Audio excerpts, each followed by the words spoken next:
Olá, hoje é sexta-feira e o programa está especial.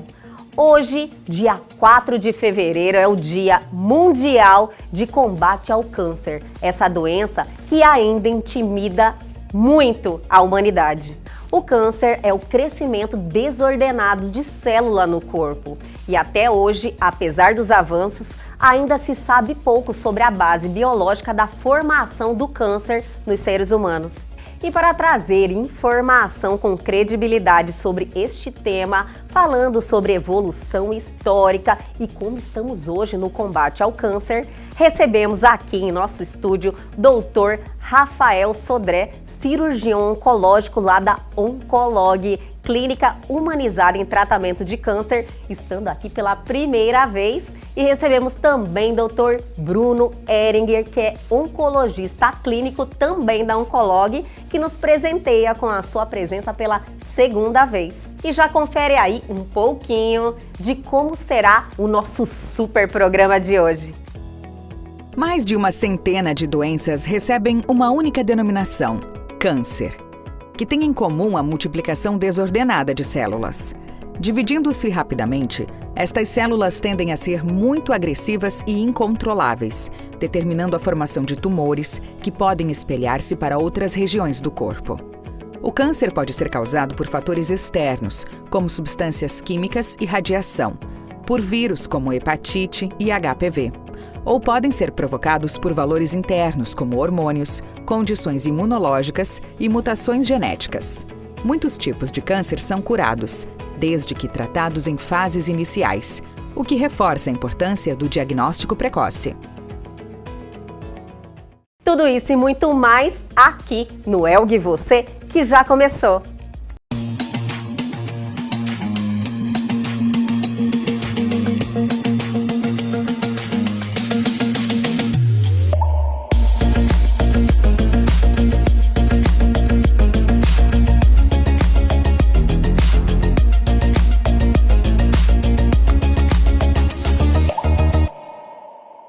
E já estamos aqui posicionados para esse bate-papo cheio de informação sobre essa doença que assombrou e assombra muita gente, a humanidade, né, até hoje. E para esse bate-papo estamos recebendo aqui pela segunda vez o Dr. Bruno Ehringer, que é oncologista clínico. Muito obrigada por retornar ao nosso programa, doutor. Prazer é todo meu. Sempre bom ter o senhor aqui. Sempre bom ser convidado. E pela primeira vez, né, Dr. Rafael Sodré, que é cirurgião oncológico, está nos visitando aqui hoje no nosso estúdio. Doutor, é um prazer imenso, é uma honra ter o senhor aqui. Obrigado, eu que agradeço. Estava aguardando esse convite. Olha que nós já convidamos, doutor. Olha, hoje o nosso tema é o Dia Mundial de Combate ao Câncer, que é hoje, né, dia 4 de fevereiro. E vamos falar um pouquinho sobre essa doença aí que já está fazendo parte da vida, fazendo parte da nossa humanidade, né? Durante milhares de anos. E até hoje gera muitas dúvidas e existe muitas inseguranças ainda, incertezas em relação a como isso acontece no organismo, na questão biológica, né? De cada um de nós. Mas, doutor Bruno, podemos iniciar falando o que é o câncer? Primeiramente é bom a gente posicionar o que é a doença em relação ao ser humano, né? Sim.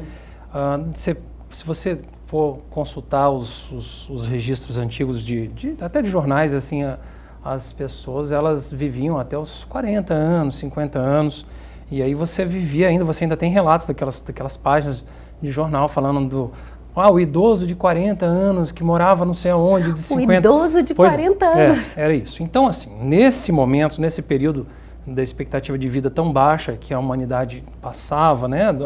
A gente falecia de doenças infecciosas, principalmente, né? Doenças cardiovasculares e infecciosas.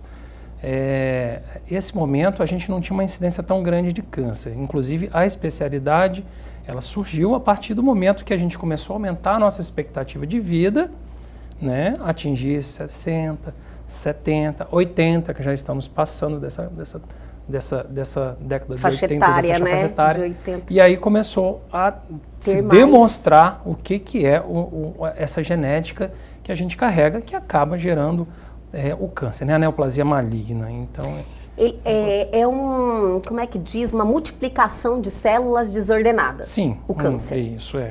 Todas as nossas células do corpo, quase todas, né? Elas estão a todo momento se dividindo. Elas precisam se dividir. Todo dia, a gente diariamente, come um pão, o tempo a gente inteiro. come um pão, vai ter células na saliva, então quem está produzindo a saliva está se proliferando, o trato gastrointestinal tem que secretar enzimas, fazer absorção, então quem está ali secretando isso está se reproduzindo, quem está absorvendo está ali tendo um gasto, então também precisa, é uma célula que vai morrer e vai se regenerar, vão vir outras, então reprodução é normal e é esperada, isso é a vida. Os mecanismos de controle disso que são o grande problema. Nós temos nossos mecanismos intactos, eram para ter, mas eles também se desgastam, tanto pela idade quanto pelos fatores, né? Os fatores externos. Fatores externos, Exatamente. fatores internos também. Exatamente. Tem questão de doenças também, né, doutor Rafael? Exatamente. Como o Bruno tem falado, nós temos mecanismos intracelulares, né, de defesa. Sim. Então, nosso próprio genoma tem mecanismos de correção de danos. Nós temos nossas células de defesa também, que são programadas para destruir células aberrantes ou células cancerígenas. E também temos agentes externos, virais, infecciosos, que podem levar ao câncer, né? O mais conhecido, né, do público é o vírus HPV, né, que pode acometer o colo do útero e gerar o câncer de colo do útero, né, que hoje é um grande problema aqui no país e principalmente no estado de Mato Grosso. Entendi, doutor. Assim, esses fatores, por exemplo, fatores externos. Muito se fala hoje em dia que a saúde está em evidência, né? Eu acredito que até a pandemia trouxe esse olhar. Na questão de fatores externos, por exemplo.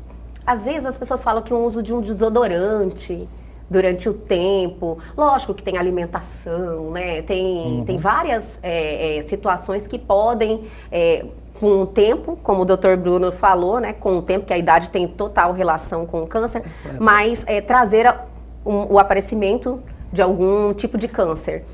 Esses fatores externos, quais são mesmo, doutor? Olha, mais especificamente. O mais conhecido é o cigarro. Então, cigarro, isso mesmo. O cigarro, ele está tabagismo. Ele está envolvido com praticamente todos os tipos de câncer. As substâncias cancerígenas que vêm do cigarro, eles atuam praticamente em todas as regiões do corpo humano. Então, eles podem alterar, né, muitos órgãos, né, e pode gerar câncer, né, pulmão, né, câncer de pâncreas, câncer de estômago.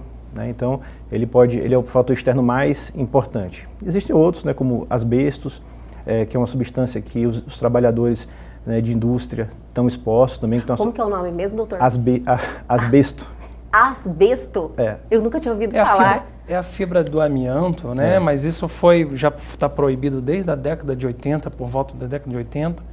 Era usado na fabricação principalmente de telhas, né? Telhas, caixa d'água, essas coisas assim. Só, então expunha as pessoas que trabalhavam naquele ramo. A gente ainda hoje pega alguns pacientes que vinham dessa exposição dessa década no passado. Olha só! Mas isso já entrou, já não tem mais produção. No Brasil é proibido. Acho que tem uns 2 países na América do Sul que ainda tem contato com isso, mas no Brasil está proibido. A gente encontra, né? Outro agente importante também é o álcool, bebida alcoólica. Bebida alcoólica está aí, doutor. Exatamente. A bebida em excesso também está ligada... Em excesso? Poderia dizer assim? Eu gosto sempre de falar, né, que, né, em excesso, porque a gente não pode privar as pessoas de tudo, né? Porque muitas pessoas levam como algo assim, né, para um entretenimento, descontração, relaxamento, mas assim, uma pessoa que tem uma rotina, por exemplo, de ingerir álcool, não em grandes quantidades, mas ingerir todos os dias, ele está se colocando em risco? Com certeza. A quantidade, o risco do álcool ele está diretamente ligado com a quantidade, né, de gramas de álcool ingerido. Então, quanto maior a quantidade de álcool ingerido, maior o risco você está exposto. Né? Então, às vezes até tem paciente, por exemplo, paciente com insuficiência cardíaca que bebe água, pode ter algum problema no coração por causa da água. Então, excesso de líquido pode também dar problema. Nossa, excesso de água também pode trazer algum problema? Pode, sim. O sal, né? O sal entra para os dois, para a parte cardíaca e da parte oncológica também. O sal também entra como fator externo? Também entra, ele entra. Assim, a gente tem associações interessantíssimas, principalmente nos orientais, que têm aquele hábito de alguns condimentos nos alimentos. Eles têm uma incidência maior de câncer de estômago, por exemplo. Então, a gente tem alguns detalhes que são muito específicos, é ambiente, mas é igual o Dr. Rafael falou, a gente não pode privar a pessoa de viver, né? Isso. A gente está aqui justamente em prol da vida, você vai privar a pessoa de viver, Com não é assim, mas a certeza. orientação para evitar os excessos E é até esse o objetivo do nosso bate-papo de hoje, porque o câncer, infelizmente, né, as pessoas têm medo de falar. Eu já até conversei com o Dr. Bruno numa outra entrevista, as pessoas têm medo de pronunciar a palavra, sabe, doutor Rafael? E isso impede, nós vamos chegar na questão do diagnóstico, que é algo tão importante hoje, você fazer um diagnóstico precoce muda todo um histórico. Então, assim, essas informações se aproxima a pessoa desse conhecimento e desse entendimento que é uma outra geração agora. Os avanços foram muitos, né? Exatamente. Eu até assisti na primeira entrevista do Bruno, ele falou, deu informação muito importante, que o câncer é uma das doenças que tem cura. Né? Então, perfeito, doutor. Essa informação que tem que ficar bem na cabeça das pessoas. Né? Como é que a gente cura o câncer? Primeiro, na prevenção primária. Existem algumas doenças que a gente consegue prevenir. O câncer do colo do útero mesmo, por exemplo. Se a menina ou o menino, né, na idade correta, toma a vacina, ela previne a infecção pelo vírus HPV, que é a principal causa do câncer de colo do útero. Então essa é a prevenção primária. Ela não pega o vírus, então a chance dela ter um câncer pelo vírus diminui bastante.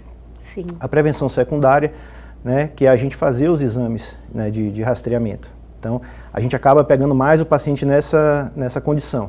Então, as mulheres acima de 40 anos têm que fazer seus exames preventivos, homens também, pessoas com fatores de risco, com história familiar de câncer. Então, cada paciente ele tem que ser analisado individualmente, cada um com sua característica, com seu fator de risco, e baseado nisso a gente vai direcionando aonde deve ser rastreado. Né? Com isso a gente consegue realmente diminuir a mortalidade, né, a taxa. O senhor falou de cura. Hoje o câncer ele tem cura. E também existe a questão de você conseguir prolongar essa vida, né? Controlar esse câncer, Sim, né, sim. doutor? Às vezes chega o paciente para a gente que já passou dessa fase da cura, né, e chega muito angustiado. Né? O que a gente tem que falar para o paciente? Olha, realmente a gente não vai conseguir a cura, mas a gente tem que chegar num controle da doença. Né? Como a diabetes, como a hipertensão. A gente dificilmente cura uma diabetes ou uma hipertensão. Crônica, mas você pode tomar uma medicação, né, uma medicação que não vai trazer tanto mal, tanto efeito colateral, mas que vai prolongar a sua vida, com qualidade de vida. Você vai fazer suas atividades, trabalhar, cuidar dos seus filhos, da sua esposa, do seu esposo. Então você cronificar a doença com qualidade de vida é o caminho agora que a oncologia está passando. A gente passou daquela fase crítica, né, de altas taxas de mortalidade, hoje cronificando as doenças e trazendo qualidade de vida. Era uma sentença de morte, né, doutor? Exatamente. Falou, nossa, fui diagnosticado, então você já vai preparar o seu funeral. Antes as pessoas tinham essa percepção e hoje não é mais assim. Exatamente. Uma coisa que é importante também é você conseguir definir o que é o câncer. Ele não é uma doença só, não é uma doença só. A gente fala tudo de uma forma geral, está tudo dentro desse grande conjunto, né? Câncer, mas ele não é uma doença só.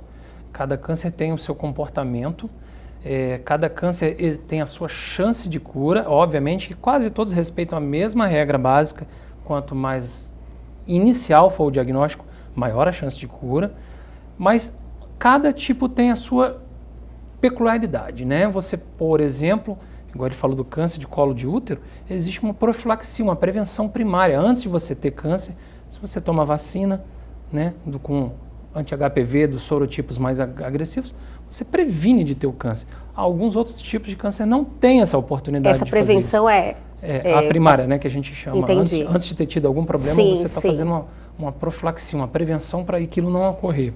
Né? A gente chama, por exemplo, do Outubro Rosa, né, que é a prevenção do câncer de mama. Não é prevenção. Na verdade, você está chamando as mulheres para fazer o diagnóstico de forma precoce, mas ela já está com câncer, só não sabe, não fez o diagnóstico, e aí quando chega para a gente numa fase mais tardia. Alguns ainda têm cura, né, mas é muito mais difícil, é quase acima de 90% quando é inicial, que é diagnosticado pela mamografia, né? Aquele que você nem palpa ainda. Isso, no antes autoexame. de ser descoberto no Exatamente, autoexame, né, doutor? Então a gente chamou de prevenção, mas na verdade já estava com câncer. A gente está prevenindo, isso tem um desfecho ruim, né? A gente está chamando ela, faça o diagnóstico, que a gente vai conseguir te entregar a cura. Cada tumor tem o seu raciocínio. Alguns, infelizmente, não têm exames de você fazer triagem como outros tipos de câncer têm. Por isso que é interessante você dividir qual é o tipo de câncer que a gente está falando. Esse dia da combate mundial de câncer, ele chama pro tema, mas cada tipo de câncer tem as suas particularidades, eventualmente com prevenção primária, eventualmente com exames de triagem, né? E cada um tem a sua chance diferente de curar e a sua forma, né? Tem tumores, né, Rafael, que você tem que abrir para fazer uma cirurgia, você abre no pescoço e na barriga ao mesmo tempo para poder operar. Imagina. Então, isso são tumores mais complexos de serem curados, né? Entendi, doutor. E são doenças completamente diferentes. A gente chama de câncer, mas elas são doenças diferentes. Câncer é uma generalização, então. Isso. Que eles são vários tipos de doenças. Certo. Todos eles são neoplasias malignas, né? Mas elas se comportam de forma diferente. Então, as células, elas se multiplicam desordenadamente e geram os tumores, então. Isso, é isso? Isso. E aí, esse potencial de invasividade e de se espalhar é que traz a conotação de malignidade a essa neoplasia. Entendi, né? doutor. Entendeu? Então... E chegou a hora de darmos aquela paradinha, mas o bate-papo está sensacional e tem muito mais vindo aí. Na sequência, no próximo bloco, vamos falar sobre fatores externos, diagnóstico e rastreamento.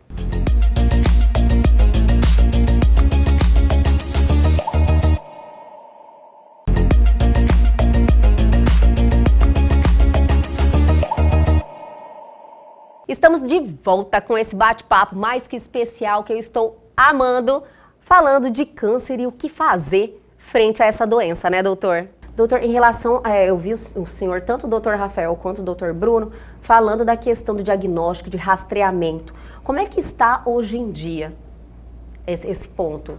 Modernizamos muito, temos exames assim que conseguem fazer esse rastreamento cada vez mais preciso? Exatamente. Como o Bruno falou, a gente tem alguns tumores que são passíveis de rastreamento, a gente chama de detecção precoce. E tem tumores que são difíceis de a gente fazer. Tá? Os cânceres de mama, a gente consegue fazer uma detecção precoce.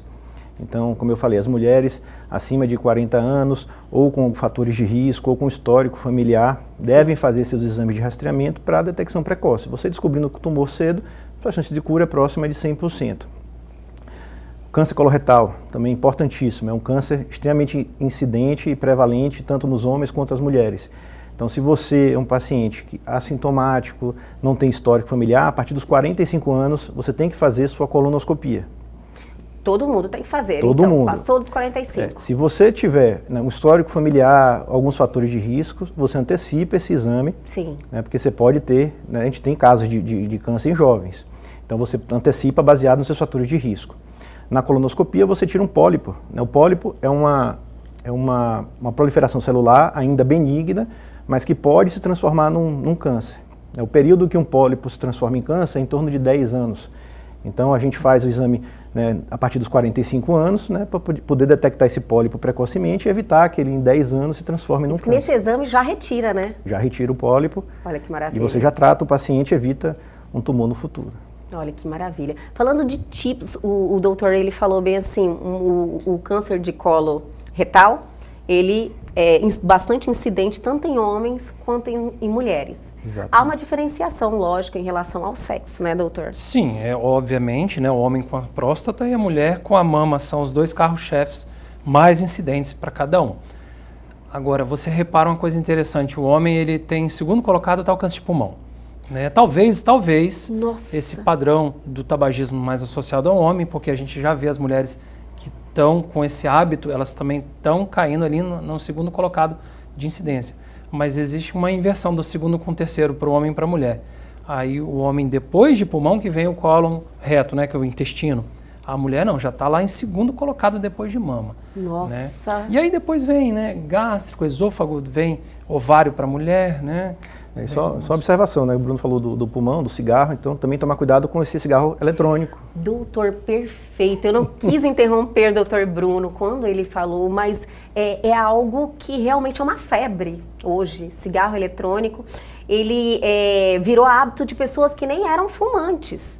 Porque você encontra pessoas que falam, olha, estou tentando largar o cigarro e fazendo uma tentativa com o cigarro eletrônico, que é menos prejudicial.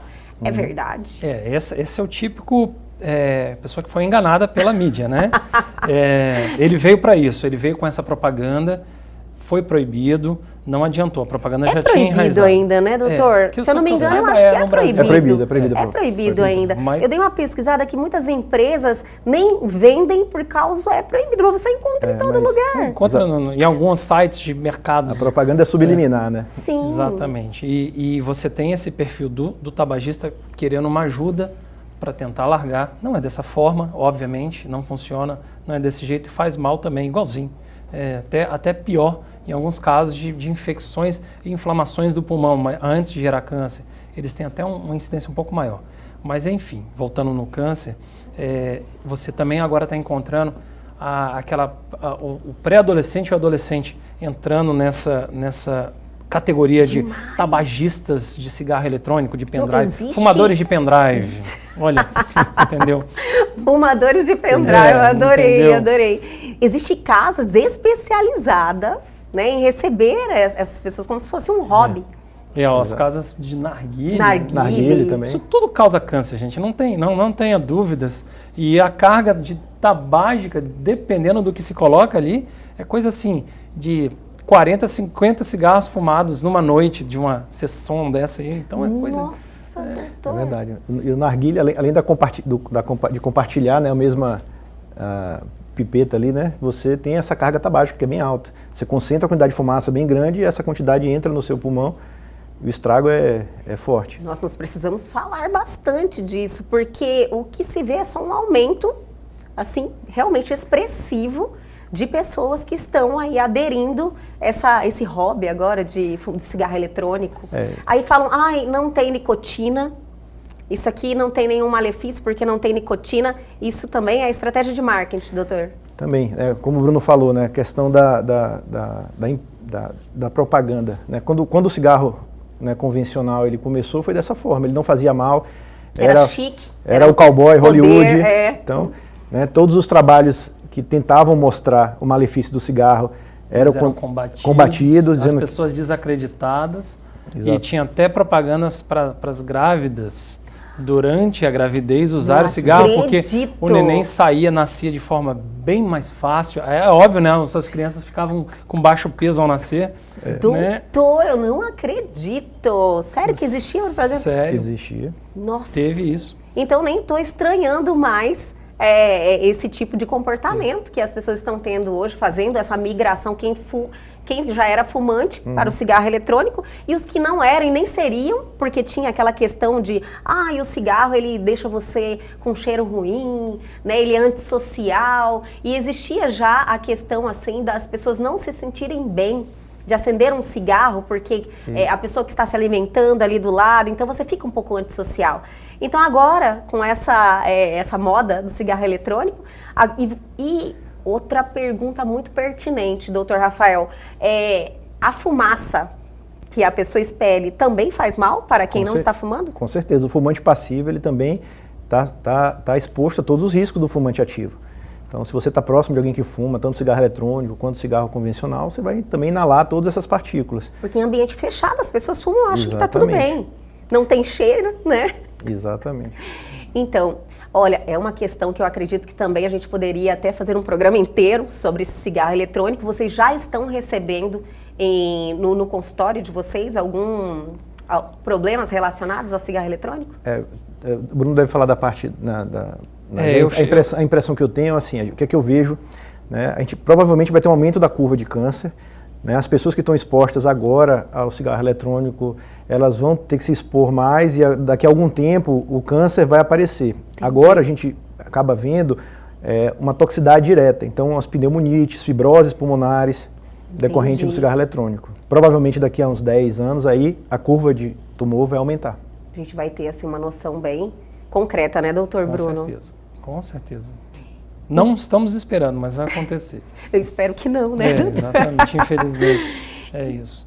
O interessante, a gente está aqui falou do cigarro, falou de outros hábitos de vida, mas assim, a gente não pode esquecer 2 detalhes a respeito desse dia do combate ao câncer. Sim. Né? A gente ainda não tocou no assunto de obesidade. Exato. E a gente ainda tem que lembrar um detalhe importantíssimo. O câncer, raramente, ele é genético. Não é o seu pai ou sua mãe que te trouxe esses genes que você vai desenvolver o câncer. É um erro que ele é adquirido ao longo da sua vida, do envelhecimento da sua célula. Ou, naturalmente, pelo envelhecimento, ou pelo estilo de ataque, vida também, né? Por esse ataque externo. Sim, né? entendi. Então, assim, é importantíssimo. Como o senhor falou, doutor, porque às vezes gera um conforto nas pessoas que não tem histórico familiar nenhum, de não tive câncer na minha família, ninguém morreu de câncer, tal. Então, assim, eu estou protegido. A pessoa fica um pouco mais tranquila em relação a fazer os exames, ter uma regularidade. Todo ano eu vou lá fazer o meu check-up, dar uma olhada para ver como é que está. As pessoas ficam um pouco mais relaxadas. Ficam, e 95% dos nossos pacientes são esse caso aí. São essas pessoas? São. Igual a gente fala, 5% para menos dos casos, das incidências, estão relacionados à doença hereditária, né? Aquela que é herdada dos pais. É muito pouco, né? A grande maioria é a pessoa que tem aquele histórico normal, a família negativa para neoplasia maligna. É isso mesmo, entendeu? Então, realmente a atenção é muito grande, ao diagnóstico mesmo, né, doutor? O diagnóstico e a prevenção, né? O doutor Rafael tinha um dado interessante que ele estava vendo antes da gente entrar aqui a respeito de mortalidade em relação até a pandemia, né? Como é que era aquela proporção de Covid? Nos últimos 2 anos, né, a mortalidade por Covid de torno de 5,7 milhões, e isso em 2 anos, e a expectativa de morte por câncer por ano é de 13 milhões. Então é praticamente um pouco mais que o dobro. É a pandemia de câncer, a gente está nela há algumas décadas e continuamos e continuaremos, porque nós estamos aumentando a expectativa de vida. Então é algo, como o senhor falou, que está diretamente ligado ao envelhecimento, né? Uma hora vai acontecer aí uma multiplicação da célula. Se você pegar um senhor de 90 anos de idade, fizer uma biópsia de próstata, se ele ainda não fez, se ele nunca passou, você vai achar quase 100% dos casos, achar um câncer de próstata nele. Aquilo é importante? Com certeza não. Você atrapalhou, tirou a qualidade de vida daquele idoso? Com certeza sim. Então tem que ter um entendimento do que a gente está falando. O envelhecimento ele é esperado, a neoplasia maligna mas você também não sai fazendo qualquer coisa, qualquer exame. Isso não é, mais uma vez, isso não é o supermercado que você consome produtos. Os exames, as cirurgias, as biópsias, não é aleatório. Entendi, doutor. E vamos dar aquela paradinha, mas é bem rapidinho. Mas na sequência, vamos falar de prevenção. Quais são os comportamentos que devemos ter para evitar o câncer?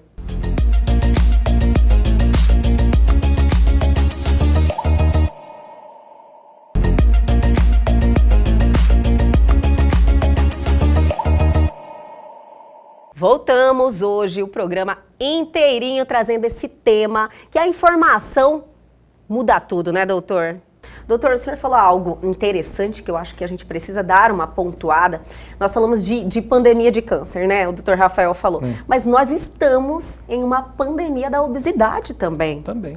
Que está diretamente relacionada ao câncer. Exatamente. A obesidade, ela atua naqueles fatores que eu falei, naquelas células que estão para defender a gente, para controlar as células aberrantes. Então, o estado de obesidade gera um quadro inflamatório, como se você estivesse sempre inflamado. Sim. E essas células hiperreativas acabam atacando o nosso corpo, né? Pode atacar células saudáveis e pode também não identificar células tumorais.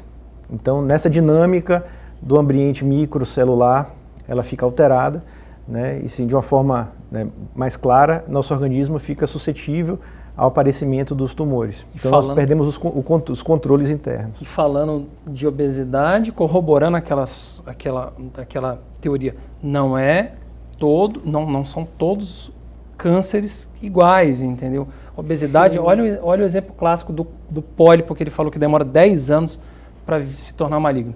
O obeso que faz esse tipo de dieta, né, a dieta que você chama super oxidativa, né? Esse pólipo, às vezes, em 1 a 3 anos ele vira um câncer, né? Dependendo do tipo de pólipo. Nossa, então você tem outros fatores, tem né, outros da pessoa fatores, que está obesa. Olha outra coisa interessante, que câncer não é tudo igual. O obeso, ele tem um aumento maior, no caso do esôfago, ele tem um tipo de câncer aumentado na sua porção distal, que a gente chama de adenocarcinoma, né? Ao contrário do esôfago, lá na parte de cima que está associado ao cigarro, mais comumente o espino celular. Então, assim, jamais câncer é tudo igual. Até no mesmo órgão a gente vê que ele é diferente. Então, Entendi. e aí a obesidade entra, né? Países que têm incidência maior de obesidade, você encontra mais o câncer do esôfago da parte distal, do tipo adenocarcinoma. Ao contrário, você tem uma população aqui que toma bastante chimarrão. A gente tem nossos pacientes sulistas, né? Nossos sulistas que vieram colonizar aqui em Mato Grosso, eles têm aquele hábito do chimarrão super quente, que joga direto lá no fundo da garganta, porque aí não dói. Não dói, que ali não está sentindo, mas o esôfago dele na parte de cima está sentindo. Aí vai ter também não tem tumor. A sensibilidade, né? Exatamente. Aí vai ter tumor ali onde está recebendo aquela água fervendo. Eu tinha ouvido falar algo sobre isso e é de fato. De fato. Então, assim, parte de cima do esôfago é um tipo de doença. Cigarro ou a água fervendo. Parte de baixo, obesidade, dando refluxo, toda hora lesionando aquele órgão. Entendeu? Então, tem coisas que são bem características, mas tudo gira em torno de você ter qualidade de vida, você ter hábitos de vida saudáveis, né? Até o uso da cannabis também está associado ao câncer de testículo também. Nossa, doutora, eu nunca, não tinha conhecimento. Também tem relação? Também tem relação. Também tem. Pessoas que realmente fazem uso constante. Constante. Né? Até um inquérito que a gente faz para o paciente, né? Então, se ele já foi exposto, já foi usuário. Mas é da questão do fumar, da questão de fumar. Provavelmente alguma substância dentro da erva que tem uma relação com... Mas nada a ver com o THC, né? Porque o THC hoje em dia é até benéfico em muitos casos, né? O medicamento não. O medicamento não. O THC é uma das, né, dos que compõem a que compõe a cannabis. Entendi, doutor. Muito, muito importante, porque eu não tinha ouvido falar ainda. Falando dessa questão de prevenção, né? Prevenção, ela é bem ampla. Tem a questão da alimentação, que é o que nós fazemos todos os dias, tudo que a gente realmente consome. Só que a infinidade de alimentos aí, ultraprocessados que falam, né, que estão aí à nossa disposição, e a questão de não ser acessível uma comida de qualidade a todos, né, a toda a população, às vezes você não tem esse acesso à comida de qualidade, então assim... ele está totalmente ligado na questão da prevenção à alimentação. Os alimentos ultraprocessados, eles chegam numa forma, né, mais mastigada no nosso corpo. E o que é que isso reflete no aumento do pico de insulina? E a insulina é um hormônio também inflamatório, anabolizante. Então isso também é um dos fatores também, né, que é associado ao aumento do câncer. Uma outra condição também que acontece com essa mudança alimentar é a mudança da flora intestinal. Então, hoje se pesquisa muito as bactérias que colonizam o nosso trato gastrointestinal, elas estão em equilíbrio. Se há uma alternância desse equilíbrio, você favorece um pouco mais o aparecimento de câncer. Então você sabe hoje que tem algumas bactérias que estão relacionadas ao surgimento de câncer do intestino e tem bactérias que protegem o intestino. Então se você tem uma alimentação que agride a nossa flora, né, você está sob o risco aumentado de ter um câncer. É o que os nutricionistas adoram, desembale menos, né? Desembale menos, descasquem mais. E isso aí é fato também, né, doutor? Fato consumado. Porque as pessoas realmente, tudo depende de você. Então, o que é possível ser feito, que é o básico, eu acredito que é questão de hábito mesmo, como a gente está falando. Você ter uma alimentação adequada, tentar ingerir menos alimentos ultraprocessados, tirar isso da sua dieta, né? Exatamente. E atividade física também, que a gente não falou. Atividade física também é algo que tem que estar acessível a todos, né? As pessoas terem esse hábito mais incentivado. Entender que não é só beleza, né, doutor? Tem estudos interessantes que comparam mulheres em tratamento para câncer de mama, né, fazendo quimioterapia. Um grupo faz exercício regularmente, o outro não faz, né? E as respostas ao tratamento são completamente diferentes. Realmente é muito grande essa diferença, doutor? É significativa. Significativa. Então, se você tem a neoplasia e consegue, lógico que nem todos os pacientes, a depender do estágio do câncer, vão conseguir fazer uma atividade física, mas se for possível, isso aí vai ser um adjuvante, né, junto com a químio, junto com a rádio, junto com a cirurgia, isso vai ajudar você a combater o tumor. A disposição é outra, né? A disposição e a tolerância ao tratamento também, né? Reflete até na tolerância. Existe um fator genético moral ali dentro do tumor, com certeza, igual ele falou, que o estudo já até comprovou, mas com certeza se não tem, pelo menos o benefício de tolerar o tratamento na sua dose total e assim conseguir a cura, isso aí é nítido também. Olha, que importante. E é bom que a experiência de ver ali, né, de fazer esses estudos, ver essa diferença, é muito clara pelo que vocês estão falando, né? Quem faz exercício e quem não faz exercício. Não só na questão do tratamento, quanto na questão da prevenção mesmo, para não ter a formação do câncer, né? Como eu havia falado, né? Lembra, antigamente a gente na residência pegava uma paciente com câncer e já tinha um carimbo com o tratamento. Então você não tinha muito o que fazer, era só aquele carimbo, só corrigia a dose pela altura ou pelo peso e fazia aquela medicação. Hoje a gente trabalha com tratamento multidisciplinar. Então não é só o médico, né, cirurgião, oncologista clínico, radioterapeuta, é o nutricionista, é a enfermeira, é o fisioterapeuta, é o educador físico. Então assim, a gente sabe que todo mundo unindo forças, somando, né, em cima do paciente, a gente vai trazer o melhor para ele. Olha, essa questão multidisciplinar também nós precisamos colocar em pauta, porque isso aí melhorou muito, não, aumentou muito o sucesso do tratamento, né, doutor Bruno? Com certeza. Você tem o tipo de paciente que ele foi, antes de entrar na sua sala, ele passou no psicólogo, já fez a sua sessão, já conversou, já mostrou, já se abriu, né? Já se deu a condição de ser ajudado. Entendi. Passou na psicóloga, já passou na nutricionista, a nutricionista já orientou, já prescreveu se tem indicação ou não de fazer algum suplemento. Coisa mais comum eles quererem tomar comprimido de suplemento. É impressionante. E está errado. Está errado. Enfim, a nutricionista já orientou. Não, o nutricionista sempre orienta correto. Não, quando ela prescreve algo, é o que é o correto, né? E aí você recebe esse paciente. O paciente já está metade dos problemas resolvidos. Já está na metade, entendeu? A outra metade é muito mais fácil. Aí a gente ajuda. É difícil falar preparação. Quem está preparado, né, para um diagnóstico? O diagnóstico é muito difícil e ninguém está preparado para isso mesmo. Nós realmente o objetivo aqui é passar informação para diminuir esse impacto e essa descrença, né, doutor Rafael? Então isso aí muda, o estado de espírito da pessoa muda bastante. Completamente, né? Aquele impacto, a primeira notícia, a fase de negação, né? Que ele não acredita no exame, na biópsia, pergunta se pode repetir, fazer de novo. A gente tem que estar preparado para isso. Quase 100% quer um segundo segunda opinião, um segundo exame, e a gente tem que estar preparado para isso. E tem que oferecer ao paciente, tem que passar segurança. Sim. Né? Então erra muito quem acha que é o dono da verdade, né, que é aquilo e pronto. Não, se o paciente está inseguro, né, não custa nada. Às vezes você demora um pouco mais, conversa mais com ele, oferece uma outra oportunidade, encaminha para uma segunda opinião, olha, você vai passar com o Bruno, ele vai ver, vamos ver se ele tem a mesma impressão que eu tenho. Né, então a gente vai fazendo isso para o paciente se sentir, porque se ele não está confiante, não está acreditando, como é que ele vai conseguir o tratamento? Isso faz toda a diferença, né, doutor? Nós conversamos sobre isso, inclusive, sim, já. Com certeza. Ele está aberto a ser ajudado, né? Isso. Ele está entrando naquela fase positiva. Espírito, corpo vai conseguir receber e vai funcionar, entendeu? Isso é completamente distoante daquele outro que está em conflito e não resolve. Às vezes, infelizmente, não tem ajuda da família, ou a família está até atrapalhando.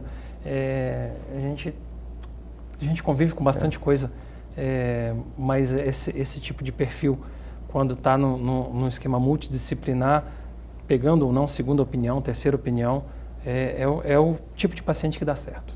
Isso, e essa sensibilidade também, desse tratamento humanizado que vocês da Oncolog estão aí sempre enfatizando, né, que é algo que realmente faz a diferença. Eu acredito assim que mudou muito o histórico de sucesso, né, do tratamento. Sim, com certeza. A gente preza muito pelo acolhimento do paciente, sim, né? Então a gente não vê só o paciente como uma doença, né, que tem um tratamento e um acompanhamento. Não é só isso, né? A gente precisa ver ele como um todo. Sim. Né? Tem principalmente os homens. Os homens, é difícil tratar homem, né? Porque o homem... Ele não fica doente, para começar, né, doutor? Exatamente. E se ficar, não quer saber. Quando a gente vê que é um homem entrando no consultório, a gente já sei que alguma coisa é uma bronca, porque normalmente ele já, né, sente dor e não fala, sim, né, não faz exame, aí a mulher que pega ele, leva ele pro... Força, né? Não, vamos lá ver. E aí é mais duro e ele sente mais, né? O homem, ele fica mais abatido que a mulher. A mulher, depois da fase inicial, ela tira forças Isso, a gente está um pouquinho mais preparada para lutar, né? Você tem aquela responsabilidade maior. Eu acredito que até aquela questão, a mulher sempre tem outros que você pensa nos outros, às vezes até mais do que em você mesmo. Então você tem aquele espírito assim, não, eu vou vencer isso, mas às vezes acontece que a notícia abate muitas também, né? Que não querem nem fazer o tratamento. Sim. Eu acho que mais em questão de câncer de mama, né? Que tem aquele medo de perder a mama e tal. Exato. E chegou a hora de chamar o intervalo, mas é bem rapidinho, o tempo daquela água. E na sequência, vamos falar sobre novos tratamentos, avanços, trazendo aquela esperança. Não saia daí.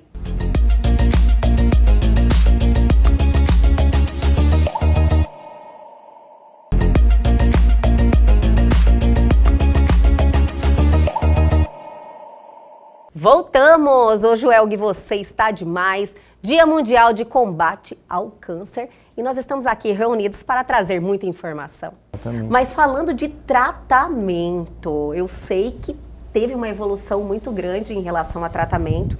Várias, como o doutor falou há um tempinho atrás. Antes, diagnosticou com câncer, batia um carimbo, é esse o tratamento. Hoje, a realidade é totalmente diferente, né, doutor? Hoje a realidade, né, mudou, né, vou falar um pouco da parte cirúrgica, o Bruno da parte da oncologia. Então hoje, né, você tem o tratamento, né, como eu falei, né, preventivo, né, biópsia, cirurgias que sem corte. Né, você tem cirurgias sem corte? Sem corte, né? Uma colonoscopia, né, você não tem um corte visível, nada. E você tem as cirurgias hoje minimamente invasivas, então tumores que são passíveis de cirurgias por videolaparoscopia ou por robótica, né? Então você hoje consegue ressecar esses tumores, né, sem uma agressão, né, muito forte ao corpo, melhora a sua recuperação, o paciente sai do hospital mais cedo, né, começa o tratamento mais cedo. Então essa evolução cirúrgica, né, trouxe uma qualidade e um resultado melhor no paciente. Do ponto de vista da quimioterapia, né, o Bruno pode falar melhor que eu, houve um crescimento absurdo. Existe uma curva temporal que a gente estuda ao longo das décadas, conforme foram descobrindo os medicamentos, né, e as suas classes. Então a gente viu até a época da década de 90, assim, aqueles citotóxicos, né, aqueles que são agressores diretos da célula. Dali em diante começou o surgimento das terapias-alvo, que aí a gente começou a perceber mutações que se repetiam em alguns tipos de tumores. Lembrando, essas mutações a minoria é hereditária, né? Elas são adquiridas e desenvolvidas. Sim. Mas a gente via um padrão de mutação, aí pôde-se pesquisar e conseguiu algumas terapias-alvo específicas naquelas mutações. Ou elas atuavam no gene da célula tumoral, ou elas atuavam na parte externa da célula tumoral. Depois veio a imunoterapia, e a imunoterapia já está se reespecificando novamente como uma espécie de vacina imunoterápica. Você consegue... Olha só, doutor. Já está, na parte de hematologia, já está avançando, né? Então, a gente está passando por uma fase muito promissora em relação até a chances de cura em casos que antes eram incuráveis. Olha que maravilha. Então, a gente está assistindo. É óbvio que isso ainda demora alguns anos para entrar de vez, mas existe já um medicamento para câncer de mama, para um tipo específico, que ele está entrando em 2022 já. Que notícia maravilhosa! Ele traz como se fosse uma espécie assim, ele acaba com o tumor metastático e em alguns casos ele não volta a crescer. Então a gente tá bem otimista em relação a isso. É óbvio que eu estou falando de um tipo específico de câncer de mama, um pouco mais raro, e nem todas as pacientes vão responder desse jeito. Eu entendi. Né? Mas era algo que a gente nunca poderia pensar que fosse acontecer. É um grande avanço, né, então, doutor? assim, nessa curva temporal, a gente, desde a terapia-alvo, caindo agora na imunoterapia, e a gente agora está combinando, né, o citotóxico com as imunoterapias, quando você não tem a chance de fazer uma terapia-alvo em mutações. Já estamos combinando terapia-alvo de mutações no gene com imunoterapia também, sem os citotóxicos. Então a gente está passando por uma curva de aprendizado importante. A especialidade ela é nova, ela surgiu por volta da década de 60, né, 70, que começou a própria Sociedade Brasileira de Oncologia Clínica, foi no final da década de 60. Então a especialidade ela é nova, então a gente está aprendendo e pesquisando e conhecendo, e temos ótimos resultados. Né? Esses avanços que estão acontecendo de forma acelerada, diríamos que a informação também hoje em dia é muito rápida, né? A tecnologia... Esse é o problema. Esse é o problema, doutor? Esse é o problema, porque a gente precisa de maturação de dados, a gente precisa de estudos prospectivos que levam anos. Então, alguém pesquisa alguma coisa lá, a gente viu muito isso nessa parte de pandemia, né? Alguém pesquisa alguma coisinha lá, num tubo de ensaio, sai falando alguma coisa, pronto. Não é isso. Né? Na parte isso, então, não é tão positivo assim? Não. Essa disseminação da informação sem o filtro de como você está lendo é um grande problema que a gente enfrenta. O problema é como essa informação chega no público leigo, né? Exatamente. Que ela sai de forma técnica, e aí chega nos veículos de comunicação, talvez de uma forma sensacionalista, e aí causa uma expectativa maior do que a realidade. Entendi. Às vezes a medicação nem está liberada ainda, né, para uso. Às vezes ela nem vai conseguir ser liberada, né? Ela vai ser bloqueada. É só um estudo que está acontecendo ali sem comprovação, por exemplo. Exatamente. Nossa. Qual é o percentual de estudos que tem que bloquear porque o desfecho é negativo? É coisa acima de 90%, né? Dos estudos que vão avançando nas fases e chegam a alguma aprovação, assim, é uma minoria. E aí a informação precoce você já está conseguindo ter acesso a ela bem antes, só que a gente tem que esperar, tem que ter calma, não é assim não. Você vê que a grande maioria dos remédios novos, eles não vão ser comercializados, eles não vão conseguir ter registro, porque não conseguiu se comprovar ao longo dos anos. Diferente de uma amostragem ali em torno de 3 meses. Funcionou? Diminuiu alguma coisa? Funcionou. Mas isso teve poder depois de alguma coisa, de algum desfecho diferente? Isso é só ao longo dos anos de pesquisa que vão conseguir responder. Entendi, doutor. Eu falei, nossa, essa facilidade da informação poderia ser favorável, e nessa questão aí que o senhor colocou, não é muito. Não. Aproveitando esse gancho aí, eu ouvi falar, não sei se isso procede, que existe agora para detectar o câncer de mama através de um exame de urina. Isso procede? Olha, eu não conheço essa informação, sendo bem sincero. Eu vou aproveitar porque eu fiquei muito curiosa. Olhei para o cirurgião na hora. Eu sei. Eu fiquei muito curiosa, eu vi essa informação em um site. Aí eu falei, nossa, eu vou precisar perguntar, né? Eu sei, assim, tem muitos estudos, né, que analisam saliva, né, urina, em busca de marcadores. Mas é o que a gente estava até falando. A informação chega no público leigo, parece que é promissora e tudo, mas... Nossa, que avanço é esse, né? Mas na prática a gente não sabe. A gente está tendo. Teve uma caneta que foi até uma descoberta, acho, da USP, né? Uma caneta que consegue detectar o câncer no intraoperatório. Algoritmos, né, doutor? Algoritmos que pode lá... Eu acho que é alguma coisa... com manipulação genética também e análise tem uma análise de espectrografia, que é como se fosse uma caneta mesmo, mas é por onda infravermelha. Mas eu vi um trabalho sobre tumores de boca. Aí você coloca na lesão e ele analisa essa lesão, se ela é suspeita ou não. Para estômago também já está tendo algum tipo de exame bastante sensível, porém pouco específico para a detecção de câncer de estômago sem a necessidade do exame invasivo. Tem uma metodologia que não chega a ser endoscopia, mas você engole uma cápsula, ela parece uma esponja, ela faz como se fosse um esfregaço do estômago e você puxa ela de novo e analisa esse esfregaço. Entendi. Então, assim, são estudos, né? Depois tem que ver se isso é eficaz, né? Se é muito caro. Né? Então, é a famosa dupla, né? Sensibilidade e especificidade, né? Você não pode perder um diagnóstico que deveria ter sido feito, e se você está falando que é negativo ou se é positivo, você não pode estar errando. Né? Entendi. Então, você tem que ter, até para isso, você tem que ter um pouco mais de pesquisa em cima dessas tecnologias. Muita responsabilidade, né, de doutor? propedêutica, não é? Por enquanto a gente tem que focar no que dá certo, né? O que a gente conhece. Que já tem muita coisa aí, né? Exatamente. Animadoras. Falando de notícias e algo que dá esperança para as pessoas, vamos falar um pouquinho dos efeitos colaterais, né, doutor? Eu acredito que o impacto muito grande de um diagnóstico ou medo do diagnóstico de câncer também está ali totalmente ligado aos efeitos colaterais do tratamento, aos efeitos. A pessoa tem medo de ficar assim, cair o cabelo, ficar realmente em um estado de se enfraquecer, o visual. Então, hoje, esses efeitos colaterais estão bem menores, né? Hoje a gente tem que fazer a individualização do tratamento. Então, né, se você tem Dona Maria com câncer de mama e Dona Joana com câncer de mama, os cânceres são diferentes. Então, se você analisar molecularmente, né, os tumores são diferentes. Então, o tratamento vai ser diferente.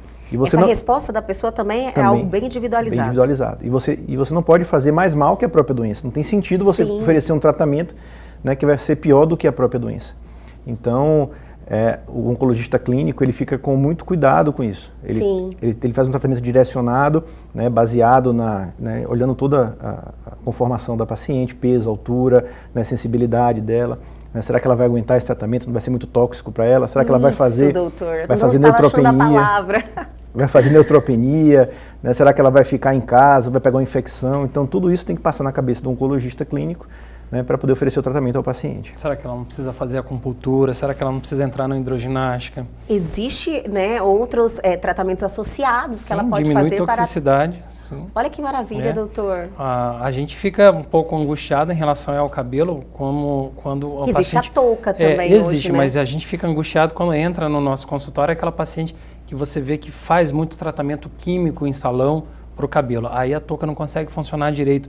E olha que Mas e se ela parar, doutor? Então, se já parar vamos fazer a consulta, né? Se ela parar... Parando de forma antecipada, sim, né? Tem a chance de funcionar bem. Mas você nunca vai prever, mês que vem eu vou diagnosticar um câncer, vou parar agora. Entendeu? Isso acaba não conseguindo casar essa coisa. Mas funciona, a touca funciona. A gente já está com 2 tecnologias diferentes lá. As 2 têm funcionado bem, mas exceto nesse grupo de mulheres mais jovens que fazem muito tratamento químico em salão para cabelo. Aí não funciona direito. Já fico alerta, né? Fico alerta. Ou o pessoal do salão ficando com raiva de mim, né? Diz que vai diminuir os procedimentos químicos depois dessa, né, doutor Bruno? Não, mas uma coisa é vantagem, né? Cabelo aqui no Mato Grosso tem muito especialista. Você vê que tem muito dermatologista que sabe bem de cabelo. Vá no dermatologista e pergunte se faz mal, se faz bem. Tricologia, né, que é a especialidade. Exatamente. Hoje avançou bastante também. Olha, doutor Bruno e doutor Rafael, eu só tenho a agradecer esse bate-papo que foi, assim, sensacional, de verdade, esclarecedor, com uma proximidade para quem está nos assistindo de entendimento, de informação, realmente fazendo jus a esse dia, né, que é especial, que é o dia 4 de fevereiro, que é o Dia Mundial de Combate ao Câncer. E eu quero agradecer muito pela oportunidade de ter os 2 grandes profissionais lá da Oncolog presentes aqui em nosso programa, trazendo informação com credibilidade. Muito obrigada. Obrigado Dr. Bruno Ehring e Dr. Rafael Sodré. Eu que agradeço, obrigado. Prazer é todo nosso. E olha, não demorem a voltar aqui. Por favor. Agora o doutor Rafael aprendeu o caminho. Aprendeu o caminho, eu tô sabendo que ele tá aqui pertinho, né? Olha, já vai ficar ali no primeiro da lista. Ótimo. Doutor Bruno, muito obrigada mais uma vez. Doutor Rafael, muito obrigada por esse bate-papo e até a próxima. Valeu. Tchau, obrigado. E o Elg Você de hoje fica por aqui. Eu adorei, espero que vocês também tenham gostado do nosso programa especial no Dia de Combate Mundial ao Câncer. Perdeu algo, quer entrar em contato com a gente, dar a sua sugestão? Atenção, pega o seu celular agora e aponte a sua câmera ao QR Code que está aí na sua tela. Vá direto ao nosso Instagram, já deixa a sua mensagem ou para o nosso canal no YouTube. Reveja este programa e tem um conteúdo fantástico que vale a pena lá te esperando. Aguardo vocês na segunda-feira aqui na TV Pantanal, canal 22.1. Ótimo final de semana!